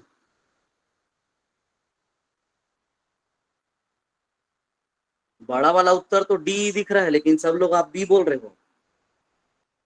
चलिए डी एक आया है, बोल भी दिए डी, किसी ने लिखा, बाकी लोग बी लिख रहे हैं। बहुमत सही होता है कि लंबा वाला उत्तर सही होता है? तो सही उत्तर है बी, 6 महीने। तो बहुत बढ़िया, आप लोग 6 महीने जो लिखे हैं, तो 6 महीने याद रखिए, अधिकतर चीज में 6 महीना है, ज्यादातर चीज का जो उत्तर आता है ना वो 6 महीने वाला आता है, इसलिए 6 महीने को याद रखना। ठीक है, तो जैसे विधायक का सीट खाली हो गया, सांसद का सीट खाली हो गया, तब भी 6 महीने के अंदर में चुनाव कराना होता है। अब भारत के राष्ट्रपति को पद और गोपनीयता की शपथ कौन दिलाता है? चलिए ये प्रश्न मैं पूछा था और वो प्रश्न आ गया है। तो भारत के राष्ट्रपति को पद और गोपनीयता की शपथ कौन दिलाता है?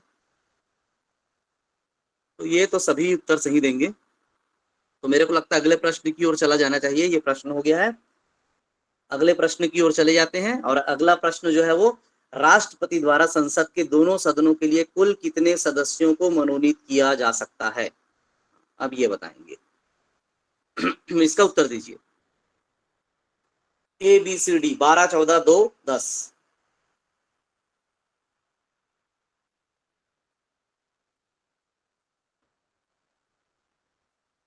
राष्ट्रपति द्वारा संसद के दोनों सदनों के लिए, ठीक है, 12 सदस्य जो है वो राज्यसभा में मनोनीत करते हैं, और लोकसभा में एक भी नहीं करते। पहले था, उसको हटा दिए हैं 2020 में। 104 जो नंबर का था, है ना, वो उससे 2 को हटा दिए, पहले 14 उत्तर आता। अगर पहले ये प्रश्न पूछा जाता 2020 के पहले, अब 20 के बाद पूछ रहे हैं, तो उत्तर 12 सदस्य ही आएगा। तो इसलिए याद रखना, 12 सदस्य ही सही उत्तर है, भले दोनों सदन ले रहा है, क्योंकि लोकसभा वाला एंग्लो इंडियन को हटा दिए। अब 11वां प्रश्न अपना आ गया है कि भारत की संसदीय शासन प्रणाली किस देश के संविधान से प्रेरित है? अमेरिका से, ब्रिटेन से, कनाडा से, आयरलैंड से? इस पर मैं बात किया था पिछली क्लास में, संसदीय प्रणाली। अब देखिए, संसदीय प्रणाली जो भारत में जो प्रणाली चल रही थी, ज्यादातर चीज तो 1935 का जो अधिनियम था, भारत शासन अधिनियम, उससे ले लिए थे। और संसदीय प्रणाली भी उन्हीं को देख करके हमारे देश में जो सिस्टम लोग समझ गए थे, जो चल रहा था, कई एक्ट जो आए वो किससे संबंधित थे? संसदीय प्रणाली ब्रिटेन। तो उत्तर इसका आएगा ब्रिटेन, यूके। क्योंकि भारत में क्या है, राष्ट्रपति को नाम मात्र बोले हैं, तो वहां के संसद में क्या होता है, वहां के संसद में वहां की जो रानी या राजा, जो महारानी है, वह होती है नाम मात्र की, और फिर बाकी शक्ति प्रधानमंत्री के पास होता है। तो भारत में वैसे तो नहीं है राजा वाजा यहाँ पर, लेकिन यहाँ पर राष्ट्रपति है उसके जगह पर। तो ये ब्रिटेन से ये लिया गया है। संसदीय व्यवस्था की मुख्य और अनिवार्य विशेषता बताइए। संसदीय लिखित संविधान, न्यायपालिका की स्वतंत्रता, कार्यपालिका का विधायिका के प्रति उत्तरदायी होना, निश्चित कार्यकाल। तो संसदीय व्यवस्था की मुख्य और अनिवार्य विशेषता, तो यहाँ पर सी उत्तर आ रहा है कि कार्यपालिका का विधायिका के प्रति उत्तरदायी होना। विधायिका क्या है? लोकसभा है। तो चलिए यहाँ पर उत्तर कार्यपालिका का विधायिका के प्रति उत्तरदायी होना। तो पूरा मंत्री परिषद है, सामूहिक रूप से लोकसभा के प्रति उत्तरदायी होता है, जो 75(3) में इसका उल्लेख है ना, 75(3) याद रखना। संसदीय सरकार में वास्तविक कार्यपालिका शक्ति, अब वास्तविक पूछ रहा है अभी, देखो नाम मात्र नहीं, वास्तविक किसके पास होती है? राष्ट्रपति के पास, प्रधानमंत्री, उनकी मंत्री परिषद, संसद और भारत के मुख्य न्यायाधीश। तो वास्तविक ताकत किसके पास है?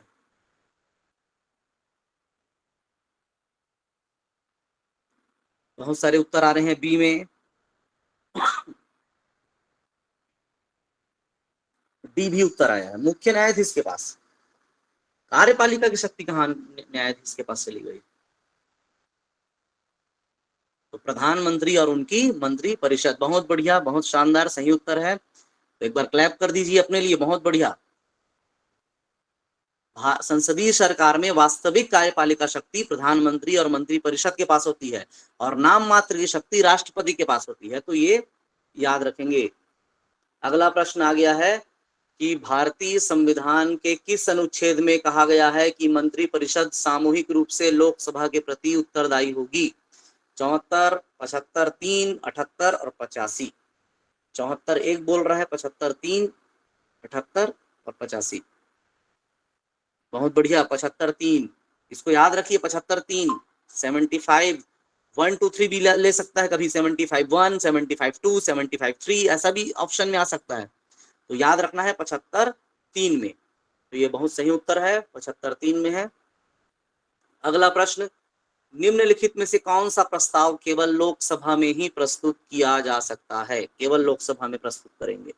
स्थगन प्रस्ताव, अविश्वास प्रस्ताव, ध्यानाकर्षण प्रस्ताव, महाभियोग प्रस्ताव। अब बताइए क्या हो सकता है उत्तर? केवल लोकसभा में। केवल लोकसभा का अर्थ क्या है कि राज्यसभा में उसको प्रस्तुत नहीं कर सकते, केवल लोकसभा में ही होगा वो। तो उत्तर यहाँ पर बी सी डी ए सब आ रहा है, बी भी आ रहा है, कई लोग का डी भी आ रहा है। अब देखिए, मंत्री परिषद, अविश्वास प्रस्ताव किसके खिलाफ आएगा? मंत्री परिषद के। और मंत्री परिषद जो है वो किसके प्रति उत्तरदायी है? लोकसभा के प्रति। इसीलिए अविश्वास प्रस्ताव लोकसभा में ही प्रस्तुत किया जा सकता है। तो याद रखना, अविश्वास प्रस्ताव आता है इसका उत्तर। अगला प्रश्न फिर चलते हैं, 16वां है, कैबिनेट या मंत्रिमंडल का सदस्य बनने के लिए किसी व्यक्ति को संसद का सदस्य होना अनिवार्य है। यदि वह सदस्य नहीं है तो उसे कितने समय के भीतर संसद की सदस्यता लेनी होगी? संसद की सदस्यता का अर्थ है कि वो राज्यसभा का भी बन सकता है, लोकसभा का भी। तो कितने महीने में?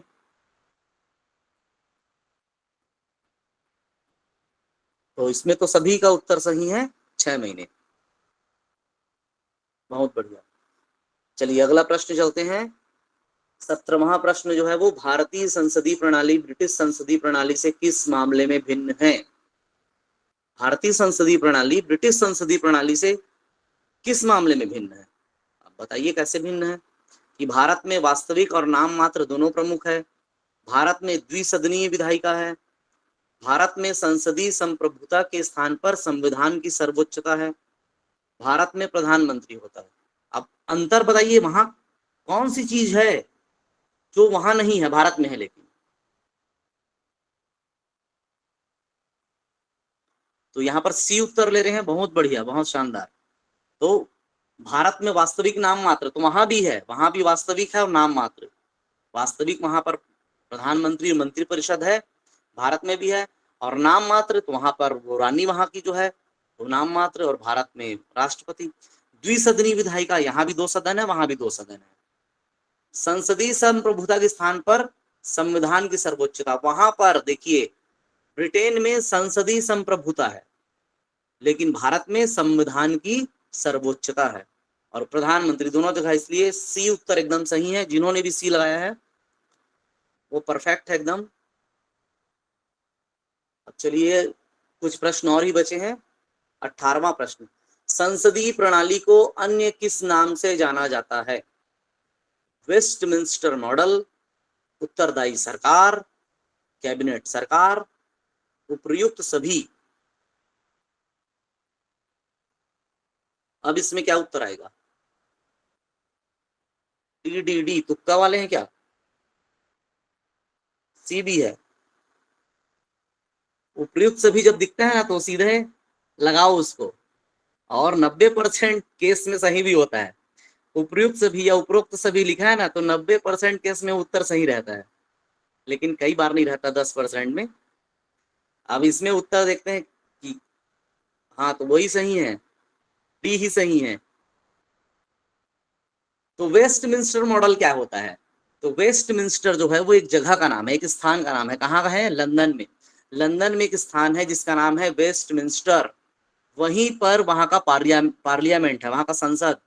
ब्रिटेन की संसद जिस स्थान पर है उस स्थान का नाम है वेस्टमिंस्टर मॉडल, और वहीं का संसदीय प्रणाली यहाँ आया है। इसीलिए वेस्टमिंस्टर मॉडल उसको कहते हैं। कई देश भी अपनाए हैं, भारत के अलावा कनाडा ने भी अपनाया है और कई देश ने अपनाया है, तो वहां को भी वेस्टमिंस्टर मॉडल बोलते हैं। उत्तरदायी सरकार है, रिस्पॉन्सिबल है, उत्तरदायी सरकार है, तो ठीक है। ये कैबिनेट सरकार भी बोलते हैं क्योंकि कैबिनेट मंत्री बनते हैं, तो कैबिनेट सरकार भी है। तो इसलिए तीनों सही है, संसदीय प्रणाली को तीनों नाम से जाना जाता है। अब 19वां प्रश्न जो है वो, भारत में प्रधानमंत्री का चुनाव किस आधार पर होता है? तो राष्ट्रपति की व्यक्तिगत पसंद से, लोकसभा में बहुमत प्राप्त दल या गठबंधन के नेता के रूप में। तो इसलिए देखिए एक चीज हमेशा याद रखना, क्या याद रखना? कि प्रधानमंत्री का चुनाव नहीं होता, या प्रधानमंत्री को नियुक्त किया जाता है, चुना नहीं जाता। प्रधानमंत्री की नियुक्ति होती है। चुनाव किसका होता है? सांसद का चुनाव होता है, विधायक का चुनाव होता है, लेकिन मुख्यमंत्री या प्रधानमंत्री की नियुक्ति होती है। और नियुक्ति कौन करता है? राष्ट्रपति करता है। किसको करता है? तो जो लोकसभा में बहुमत प्राप्त दल है या जो गठबंधन का नेता है। तो इसलिए उत्तर बी ही सही है। तो बहुत लोगों ने बी लिखा है, तो याद रखना प्रधानमंत्री का चुनाव नहीं होता, मुख्यमंत्री का चुनाव नहीं होता, इनकी नियुक्ति होती है। तो प्रश्न कई बार पूछता है और हमको लगता है कि इसका तो चुनाव हुआ है, तो चुनाव सांसद का होता है, चुनाव विधायक का होता है। चलिए एक प्रश्न और है, अंतिम प्रश्न की ओर चलते हैं कि राष्ट्रपति द्वारा संसद के किस सदन को कार्यकाल पूरा होने से पहले भी भंग किया जा सकता है? किसको भंग करेगा? राज्यसभा को कि लोकसभा को कि दोनों सदन को कि किसी को भी नहीं कर सकता? क्या उत्तर आएगा इसमें? संसद किस सदन को कार्यकाल पूरा होने से पहले भी भंग कर सकता है? तो बहुत सारा उत्तर आ रहा है बी, और एकदम सही है, लोकसभा को राष्ट्रपति भंग कर सकता है कार्यकाल पूरा होने से पहले। राज्यसभा को तो भंग कर नहीं सकता, वो स्थायी है, उच्च सदन है। तो यहां तक हमारा होता है आज कंप्लीट प्रश्नोत्तर। तो सभी को समझ में आ गया होगा, अच्छे से आ गया होगा। तो चलिए अब चलते हैं कि आपके कुछ प्रश्न होंगे, तो यहाँ पर हम अपना सेशन समाप्त करते हैं।